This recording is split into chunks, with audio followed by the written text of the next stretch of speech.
Theresa May's calls for the country to come together over Brexit have at last been heeded. A new YouGov poll shows the extent to which the country is now united over Brexit. 73% of us think it's going badly. 85% of Remainers and 71% of Leavers think the Brexit talks are in a mess. One of the 71% is Boris Johnson, whose private remarks at a Conservative Way Forward dinner have been obtained by BuzzFeed's Alex Spence and Lucy Fisher over at The Times. Johnson ranged widely and indiscreetly over the whole of British foreign policy, opining on Donald Trump, relations with China and what to do about Vladimir Putin. For the most part, while his remarks aren't helpful to see in print next to the name of the Foreign Secretary, they are EU.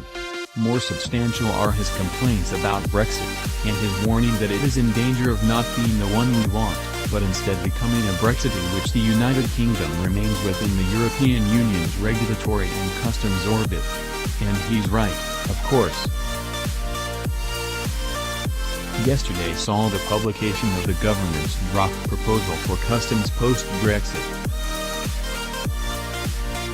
There is a lot of technical detail, but the only section that really matters is the following: in determining the future customs relationship with the EU, the UK has been clear on the need to protect the Belfast, Good Friday, Agreement and all its parts, including that there will be no hard border between Northern Ireland and Ireland, and no physical infrastructure or related checks and controls.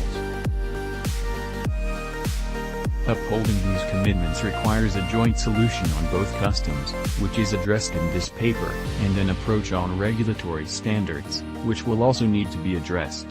In plain English, the United Kingdom has committed to no border infrastructure on the island of Ireland, which means regulatory and customs alignment.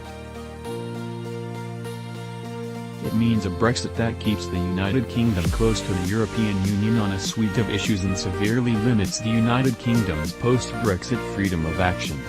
But that was clear the moment that vote Leave, not the government, nor pesky Remainers, nor the European Union, but vote Leave, said that after Brexit the Irish border would